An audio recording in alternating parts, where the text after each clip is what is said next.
తమిళనాడు కరూరులో జరిగినటువంటి తొక్కిసలాట దుర్ఘటన ఎంతో మందిని కలిచివేస్తూ ఉంది. ఈ దుర్ఘటనలో 41 మంది ప్రాణాలు కోల్పోయారు. ఈ ఘటన మీద తమిళనాడు ప్రభుత్వం ఒక ప్రత్యేక దర్యాప్తు బృందాన్ని ఏర్పాటు చేసింది. అయితే ఆ ప్రత్యేక దర్యాప్తు బృందం ఇప్పుడు అక్కడ విచారణ చేసి ఒక నివేదికనైతే ప్రభుత్వానికి సమర్పించింది. ఆ నివేదికలో హృదయ విదారక విషయాలు వెలుగులోకి వచ్చినట్లుగా తెలుస్తోంది. నిజంగా ఆ తొక్కిసలాట, ఆ తోపులాట తీవ్రత చాలా ఎక్కువగా ఉందన్నట్లుగా ఆ ప్రత్యేక దర్యాప్తు బృందం ప్రభుత్వానికి తెలియజేసినట్లుగా తెలుస్తోంది. ఇంతకీ ఆ ప్రత్యేక దర్యాప్తు బృందం ఇచ్చినటువంటి నివేదికలో ఏముంది అనేది ఒకసారి మనం పూర్తి స్థాయిలో విశ్లేషణ చేసుకునేటువంటి ప్రయత్నం చేద్దాం.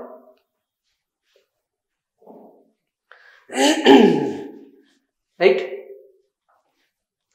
కరూర్ తొక్కిసలాట దుర్ఘటన, మృతుల ఊపిరితిత్తుల్లో పగుళ్ళు, గుండెల చుట్టూ రక్తస్రావం, వైద్య నిపుణుల బృందం పరిశీలనలో వెల్లడి. ఇక్కడ మనం పిక్చర్లో చూస్తున్నది కరూర్ ఆసుపత్రి ఆవరణలో ఆ కరూర్ తొక్కిసలాట దుర్ఘటనలో మరణించినటువంటి వారి మృతదేహాలు ఉన్నాయి. అలాగే ఆ మృతదేహాల పక్కన చూసుకున్నట్లయితే వారి కుటుంబ సభ్యులు గుండెల అవేసేలా వారు రోధిస్తూ ఉన్నారు. ఆ హృదయ విదారక దృశ్యాలను నిజంగా అందరినీ కలిచివేస్తూ ఉంది. కరూర్ విజయ్ సభ తొక్కిసలాట నేపథ్యంలో హృదయ విదారక విషయాలు వెలుగులోకి వస్తూ ఉన్నాయి. తొక్కిసలాట, తోపులాట చాలా తీవ్రంగా జరిగినట్లుగా వైద్యుల నివేదికల్ని అనుసరించి తెలుస్తూ ఉంది. ఇప్పుడు ఫలితంగానే మరణాలు పెరిగాయనేటువంటి అంచనాకైతే వస్తూ ఉన్నారు. తమిళనాడు వైద్య విద్య పరిశోధన విభాగ డైరెక్టర్ అయినటువంటి ఆర్ సుగంధి రాజకుమారి నేతృత్వంలో ప్రత్యేక బృందం కరూర్ను సందర్శించింది.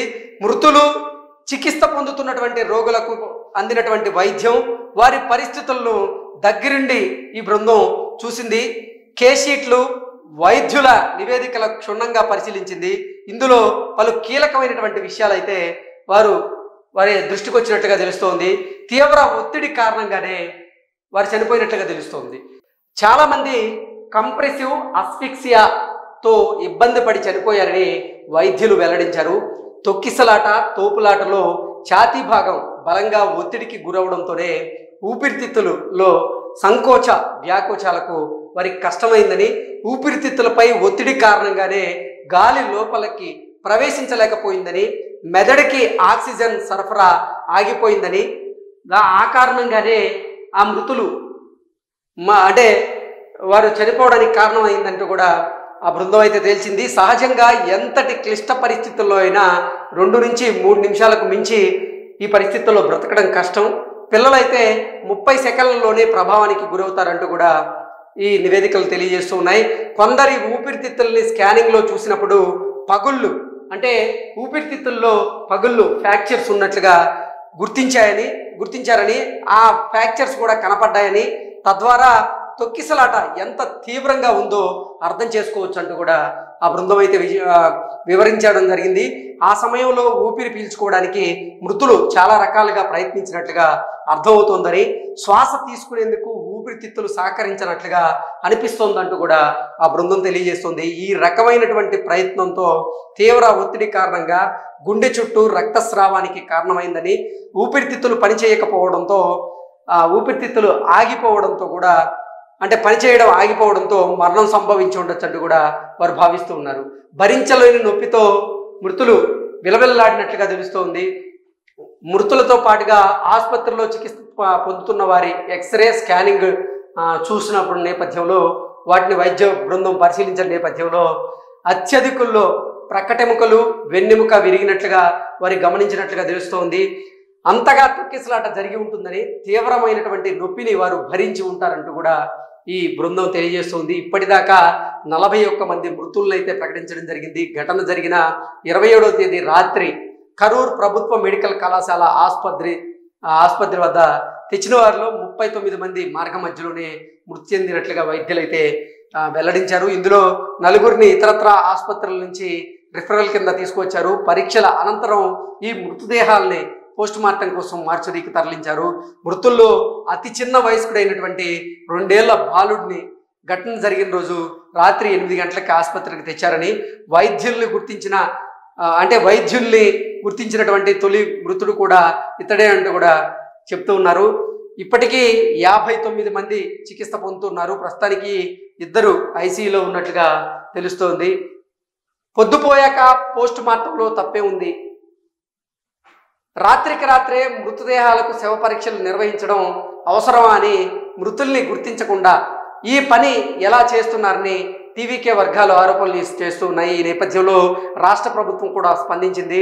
2021లో కేంద్ర ప్రభుత్వం మార్గనిర్దేశాల ప్రకారంగా సాయంత్రం 6 గంటల తర్వాత కూడా శవ పరీక్షలు నిర్వహించవచ్చంటూ కూడా తమిళనాడు ప్రభుత్వం అయితే తెలియజేసింది.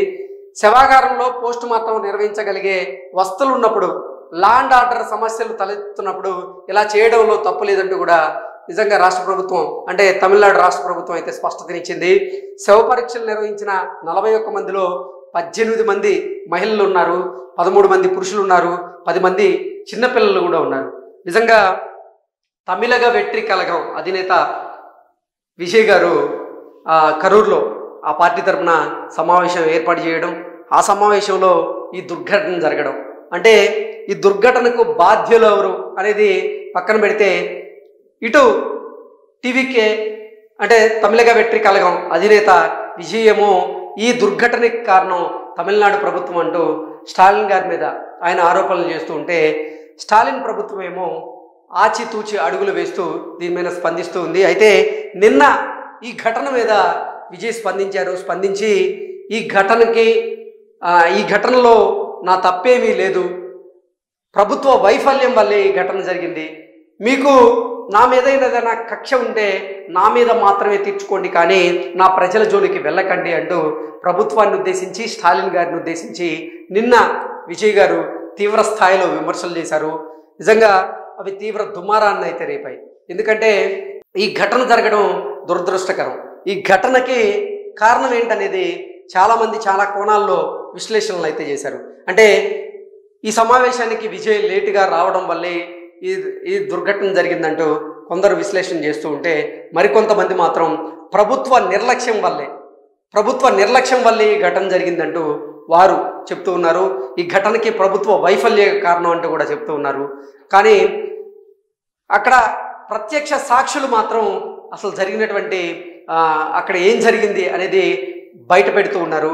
దాని ప్రకారంగా చూసుకున్నట్లయితే విజయ్ ఆ సమావేశానికి లేటుగా రావడం, ఆయన లేటుగా వచ్చినటువంటి నేపథ్యంలో అప్పటి వరకు వేచి ఉన్నటువంటి కార్యకర్తలు కానివ్వండి, ఆయన అభిమానులు కానివ్వండి, ఒక్కసారిగా ఆయన చూసి పైకి ఆయన దగ్గరికి దూసుకువెళ్ళేటువంటి ప్రయత్నం చేశారని, ఆ ప్రయత్నమే ఈ దుర్ఘటనకు కారణమైందంటూ కొంతమంది చెప్తూ ఉన్నారు. మరికొంతమంది ఏమో లేదు, పెద్ద ఎత్తున అభిమానులు కార్యకర్తలు ఆ సమావేశానికి తరలి రావడం, కేవలం టీవీకే పార్టీ 10,000 మంది మాత్రమే ఈ సమావేశానికి వస్తున్నట్లుగా పోలీసుల దగ్గర నుంచి పర్మిషన్ తీసుకున్నారని, కానీ తీరా చూస్తే ఈ సమావేశానికి 27,000 మందికి పైగా హాజరయ్యారని, దీంతో కొంతమంది అభిమానులు కార్యకర్తలు అక్కడ చెట్లెక్కి కూర్చున్నారని, ఆ చెట్లు కూడా ఆ భారాన్ని భరించలేక కూలిపోయాయని, ఆ చెట్లు కిందకు కూలుతున్నటువంటి నేపథ్యంలోనే ఆ క్రింద ఉన్నటువంటి వారు పరుగులు వెత్తారని, ఆ పరుగుల నేపథ్యంలోనే ఈ తొక్కిసలాట తోపులాట జరిగింది అంటూ కొంతమంది అభిప్రాయాన్ని వ్యక్తం చేస్తున్నారు. దీని మీద ప్రాథమిక నివేదికలో ఇంకా బయటికి రావాల్సి ఉంది. అయితే ఈ ఘటనకు కారణం ఏంటనేది పూర్తి స్థాయిలో స్పష్టత రావాల్సి అయితే ఉంది.